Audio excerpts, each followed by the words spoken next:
Welcome to NKRG KGS friends. हम लोग पढ़ेंगे भाषा हिंदी लैंग्वेज सी टेट के लिए हम लोग पढ़ेंगे हिंदी लैंग्वेज।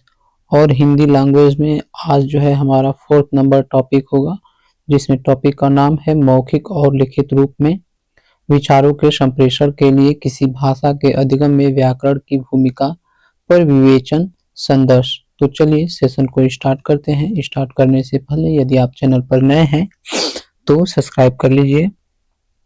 चलिए, हमारा जो है 105 नंबर क्वेश्चन है कि व्याकरण शिक्षण का उद्देश्य विद्यार्थियों को संप्रेषण करने में समर्थ बनाना है। निम्नलिखित में से कौन सा इस उद्देश्य से मेल नहीं खाता है? तो इस उद्देश्य से कौन मेल जो है वो नहीं खाता है? इसका आंसर हो जाएगा कि विद्यार्थियों का प्रत्येक व्याकरणिक बिंदु के प्रत्येक पहलू पर नियंत्रण होना, ये जो है ये मेल नहीं खाता है। इसके अलावा विद्यार्थियों को इस प्रकार के प्रत्यक्ष निर्देशों की आवश्यकता है जिसके माध्यम से व्याकरणिक बिंदु बृहत संप्रेषण संदर्भों में जुड़ सके। सही है। और विद्यार्थियों की निपुणता केवल उन्हीं पहलुओं पर होनी चाहिए जो तत्कालिक संप्रेषण कार्य के लिए प्रासंगिक है, ये भी सत्य है। और त्रुटियों में सुधार करना सदैव अध्यापक का ही पहला उत्तरदायित्व नहीं होता है, ये भी क्या है? सत्य है। अतः जो है हमारा ऑप्शन नंबर ए सही हो जाएगा कि वो मेल नहीं खाता है। नेक्स्ट है कि व्याकरण का शिक्षण मुख्यतः किसमें सुधार लाने के लिए उपयोगी है? तो व्याकरण का शिक्षक जो है वो सटीकता में सुधार लाने में उपयोगी है। व्याकरण का शिक्षण मुख्य रूप से सटीकता में सुधार लाने के लिए उपयोगी है। जब विद्यार्थी व्याकरण के नियमों को समझते हैं तो वे भाषा का सही तरीके से उपयोग कर सकते हैं, जिससे उनके लिखने और बोलने में सटीकता बढ़ती है। व्याकरण की सही समझ से वाक्यों की संरचना और अर्थ स्पष्ट होते हैं, जो संचार को अधिक प्रभावी बनाता है। नेक्स्ट है 107 नंबर की कई बार कुछ लोग एक ही वाक्य में विभिन्न भाषाओं का प्रयोग करते हैं, यह किसका उदाहरण है? तो कई बार कुछ लोग जो है वो कोड मिक्सिंग का जो है ये उदाहरण है कि कई बार कुछ लोग जो है एक ही वाक्य में विभिन्न भाषाओं का प्रयोग करते हैं, तो ये कोड मिश्रण है। कोड मिश्रण का अर्थ है एक ही वाक्य या बातचीत में विभिन्न भाषाओं के शब्द, वाक्यांशों या वाक्यों का मिश्रण करना। उदाहरण के लिए एक ही व्यक्ति हिंदी और अंग्रेजी दोनों भाषाओं का उपयोग एक ही वाक्य में कर सकता है। इसे हिंग्लिश के रूप में जाना जाता है, जहां दोनों भाषाओं का एक साथ उपयोग होता है। कुछ विद्यार्थी भाषा के अनूठे उच्चारण संबंधी नियम के कारण बोलने में आत्मविश्वास की कमी महसूस करते हैं। इस समस्या को दूर करने का क्या समाधान हो सकता है? तो इस समस्या को दूर करने का समाधान यह है कि ऐसी खेल आधारित गतिविधियां का क्रियान्वयन करना जिनसे कक्षा में मौखिक अंतःक्रिया को अवसर मिले। नेक्स्ट है, ये जो है संस्कृत का क्वेश्चन आ गया है, तो इसे यहीं पर समाप्त करते हैं। अगला देखते हैं। अगला क्वेश्चन है कि किसी कक्षा में आप प्रश्न पूछने के स्थान पर विद्यार्थियों को एक संक्षिप्त पाठ्य सामग्री देकर उस पर आधारित प्रश्न बनाने के लिए कहते हैं। इस कार्य का क्या उद्देश्य है? तो इस कार्य का उद्देश्य है कि अपने शिक्षार्थियों के विश्लेषणात्मक और समालोचनात्मक चिंतन का संवर्धन करना। नेक्स्ट है, आप चाहते हैं कि आपकी कक्षा में विद्यार्थियों की अधिक से अधिक प्रतिभागिता दर्ज करें। इस उद्देश्य के लिए आप किस विधि का अनुपालन करेंगे? तो चर्चा विधि का जो है वो अनुपालन करेंगे, ताकि अधिक से अधिक विद्यार्थी प्रतिभागिता में दर्ज करें। अगला है, बच्चों को नए शब्द के अर्थ सीखने के स्थान पर उन्हें संदर्भ में नए शब्द देने का क्या परिणाम हो सकता है? तो संदर्भ में नए शब्द देने का परिणाम शब्द की बेहतर समझ बनाने में मदद करेगा। जब बच्चों के नए शब्दों के अर्थ सीखने के बजाय संदर्भ में नए शब्द दिए जाते हैं, तो उन्हें शब्दों का संदर्भ समझने का अवसर मिलता है।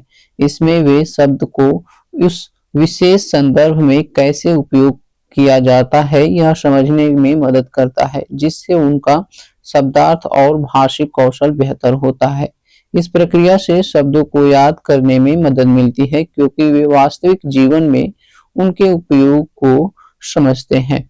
अगला है कक्षा 7 की एक अध्यापक अपने शिक्षार्थियों को एक लघु पाठन सामग्री पढ़ने के लिए देती है, जिसके माध्यम से वे पाठ्य सामग्री में प्रस्तुत लोग और समुदाय की सत्ता व पहचान के बारे में समझ बना सके। अध्यापक शिक्षार्थियों को किस बात के समुन्नत करना चाहती है, तो अध्यापक जो है वो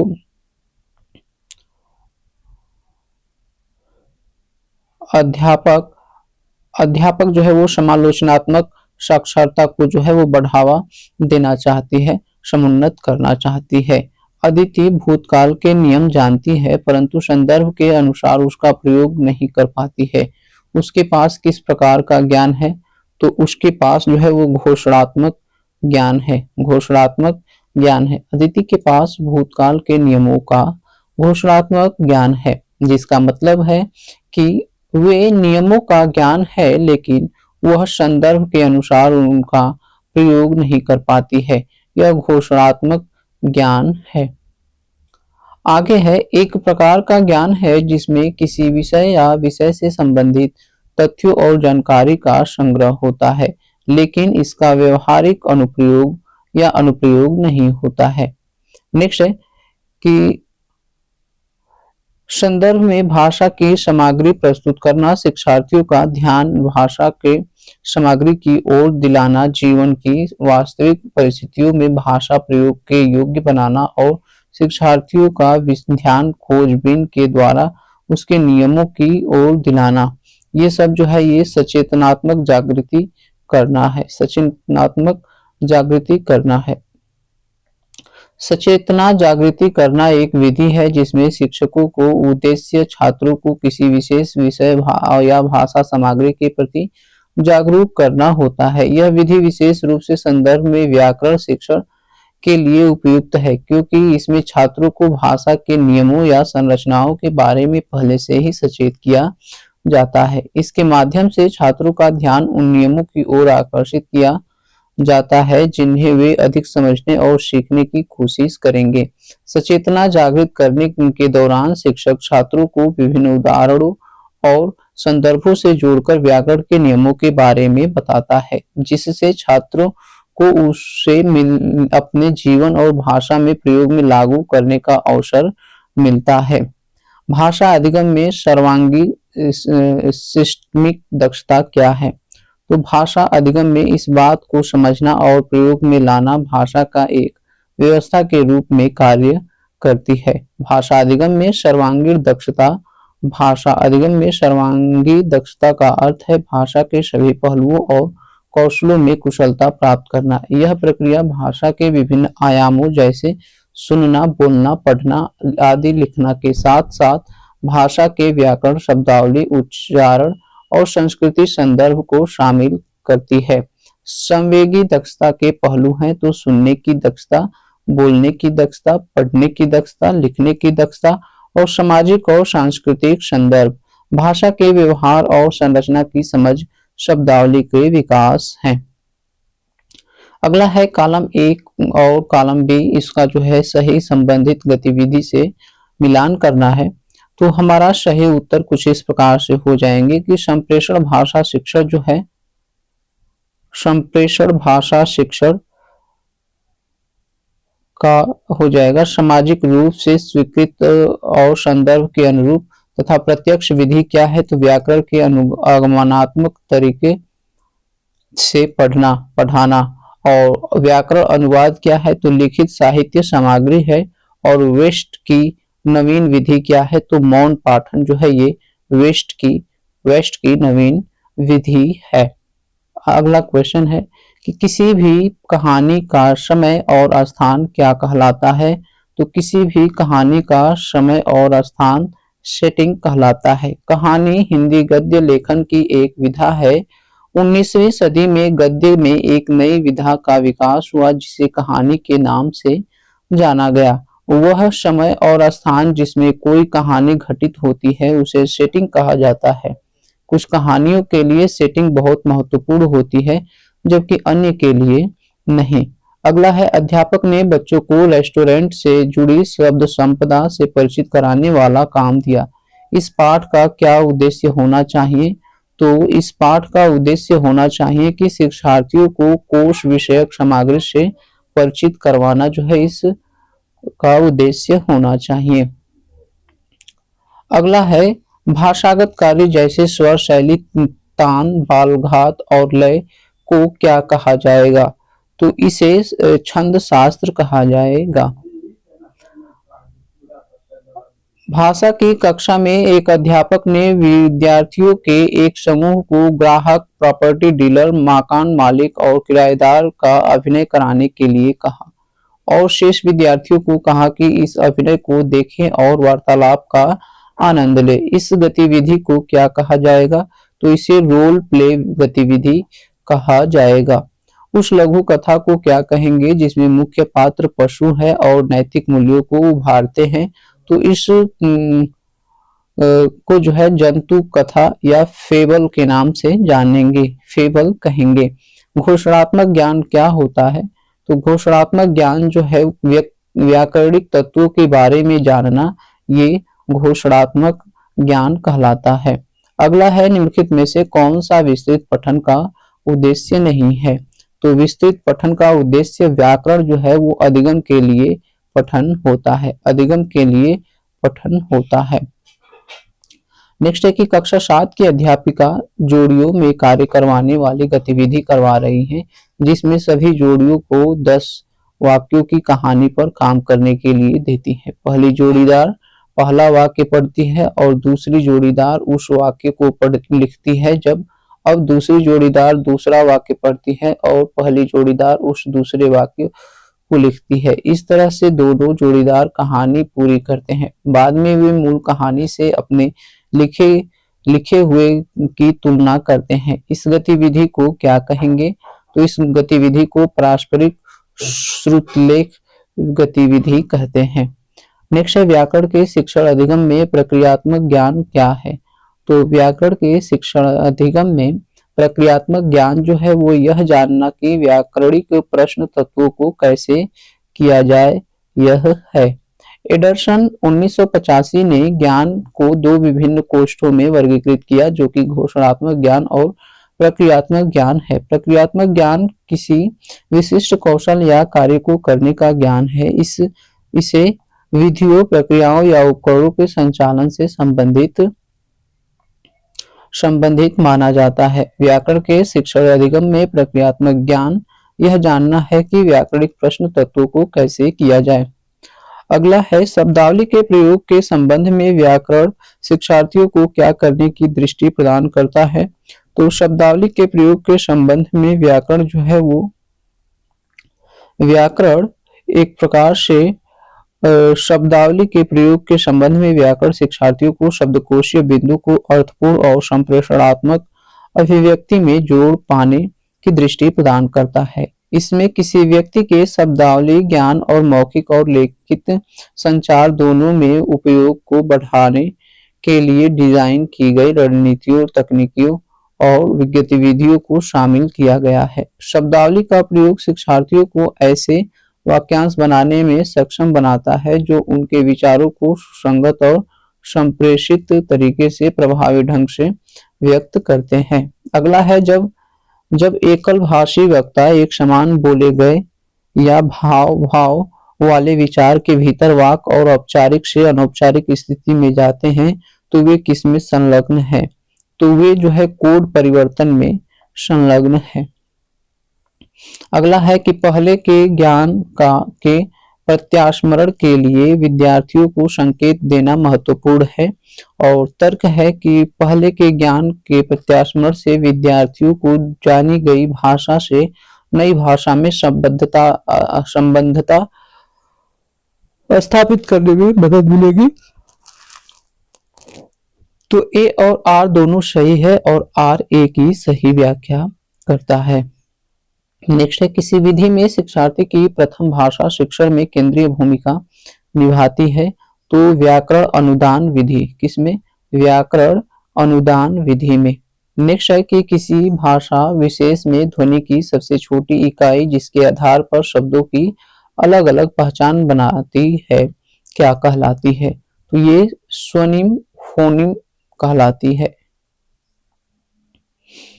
अगला है कि निम्नलिखित में से कौन सा विकल्प प्रभावी संप्रेषण में अवरोध पैदा नहीं करता है? तो प्रभावी संप्रेषण में सक्रिय स्वरण जो है ये अवरोध पैदा नहीं करता है। नेक्स्ट है कि कथन को पढ़ना है और सही विकल्प का चयन करना है। दिया है कि भाषा संप्रेषण के लिए एक प्रभावी उपकरण है और भाषा सामाजिक संदेश देने में मदद करती है। ये दोनों कथन जो है सही है और बी जो है एक ही सही व्याख्या करता है।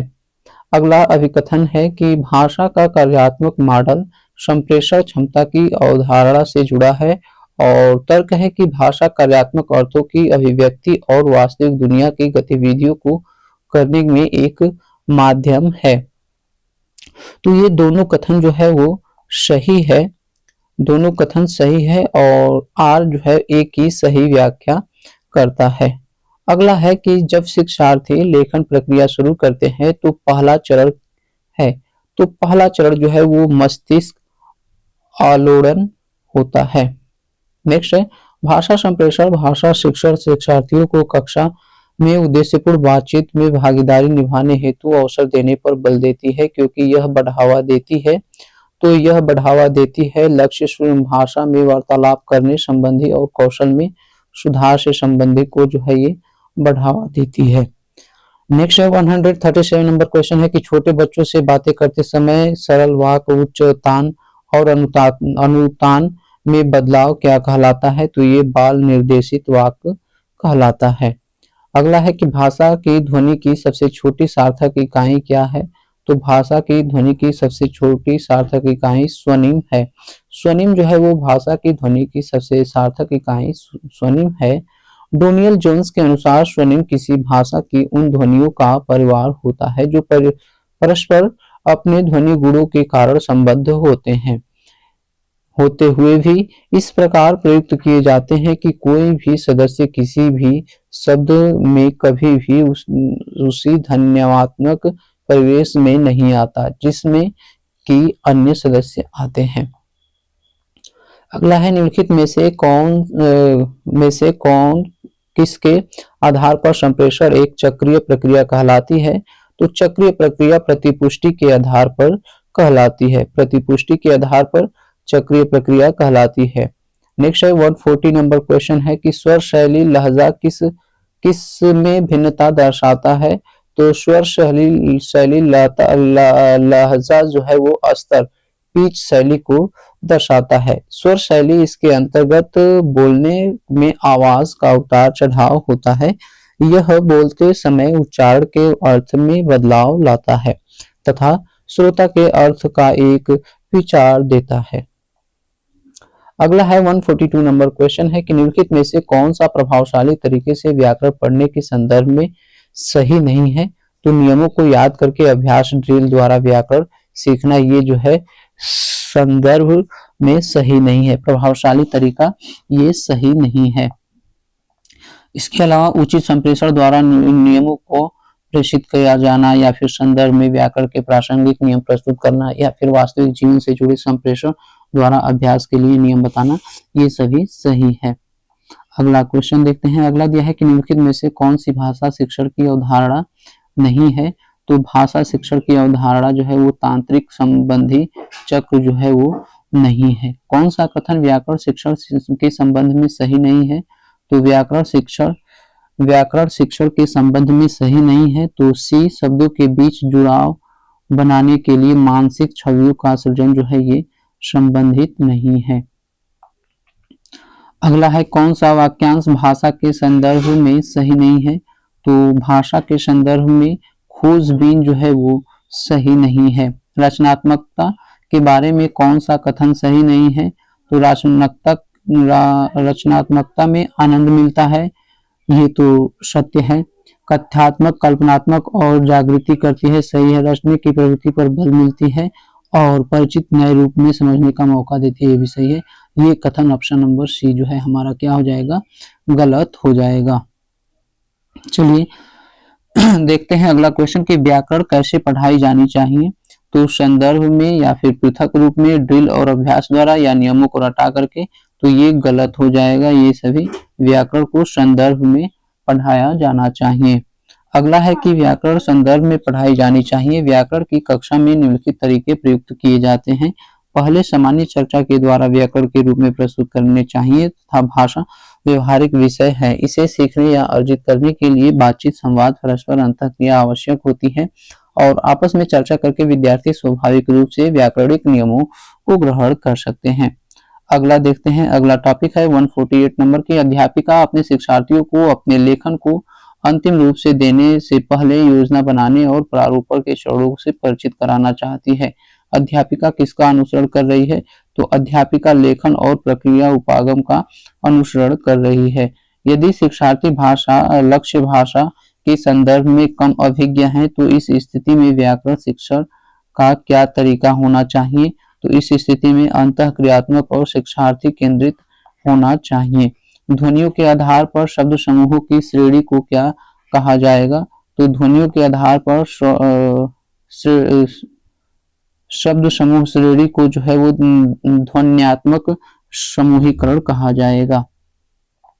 अगला देखते हैं 151 नंबर क्वेश्चन है कि अध्यापक ने सामाजिक विज्ञान और विज्ञान के अध्यापक के साथ मिलकर के शब्द भंडार अधिगम गतिविधि तैयार की। शिक्षार्थियों को प्रत्येक विषय में शब्द लेने हैं और सभी विषयों से थीम आधारित शब्द जाल बनाना है। इस उपागम को क्या कहेंगे? तो इसे भाषा के माध्यम से सामाजिक विज्ञान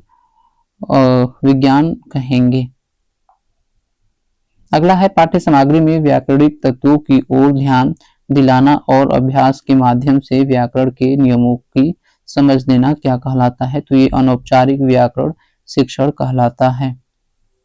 अगला है भाषा के विविध प्रकार के दूसरों के केवल उच्चारण में भिन्न नहीं होते बल्कि शब्द भंडार, व्याकरण और शब्द क्रम में भी भिन्न होते हैं। उन्हें किस रूप में जाना जाता है? तो उन्हें बोली के रूप में जाना जाता है। प्रत्यक्ष विधि में व्याकरण किस प्रकार से पढ़ाई जाती है? प्रत्यक्ष विधि में व्याकरण आगमनात्मक तरीके से पढ़ाई जाती है। संगीता अपनी कक्षा में उन स्थितियों पर आधारित वास्तविक गतिविधियां करवाती है जो विद्यार्थियों के जीवन अनुभव से संबंधित है। वह किस शिक्षण विधि का अनुसरण कर रही है? तो वह जो है वह संप्रेषणात्मक भाषा शिक्षण का उपयोग कर रही है। नेक्स्ट है कि प्रत्यक्ष विधि के संबंध में कौन सा कथन सही है? तो प्रत्यक्ष विधि के संबंध में प्रत्यक्ष विधि का उद्देश्य विद्यार्थियों को दैनिक स्थितियों में भाषा का प्रयोग में मदद करना है।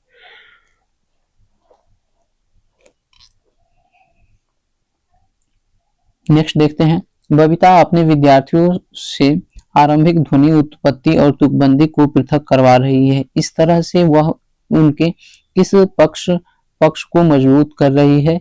तो इस तरह से वह जो है ध्वनि विज्ञान जागरूकता को जो है वो मजबूत कर रही है। अनुच्छेद लिखते समय व्याकरण, विराम चिन्ह और वर्तनी की जांच करना प्रक्रिया लेखन का कौन सा चरण है? तो अनुच्छेद लिखते समय व्याकरण, विराम चिन्ह और वर्तनी जांच करना, यह जो है ये उदाहरण है संपादन का। किसका है?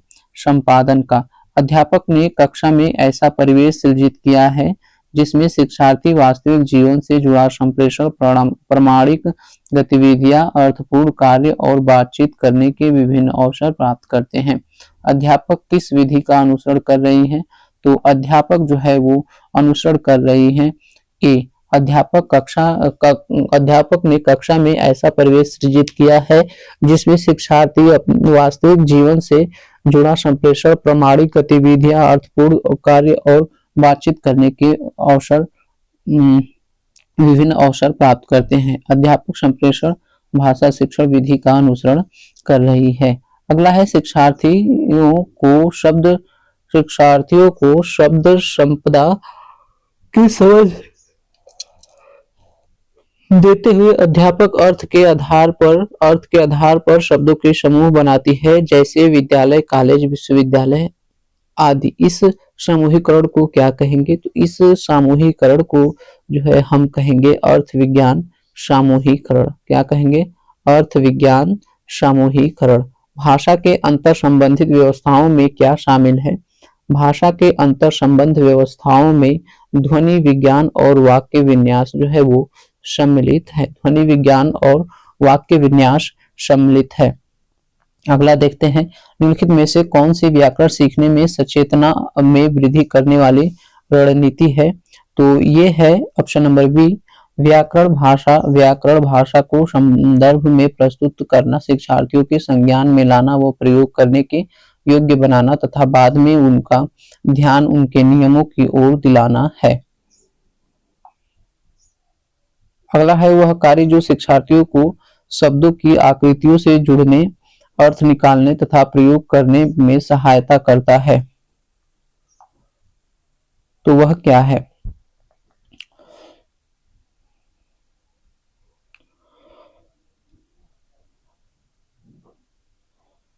तो वह कार्य जो शिक्षार्थियों को शब्दों की आकृतियों से जुड़ने, अर्थ निकालने तथा प्रयोग करने में सहायता करता है, वह व्याकरण सीखने में संप्रेषणात्मक कार्य है। संप्रेषण क्रियाओं का वह व्यवस्थित क्रम व स्वरूप है जिसके द्वारा एक व्यक्ति दूसरे व्यक्ति को, एक समूह दूसरे समूह से को विभाजित विभाग दूसरे विभाग को, एक संगठन बाहरी पक्षकारों को विचारों, सूचनाओं और भावनाओं व दृष्टिकोणों का आदान प्रदान करता है।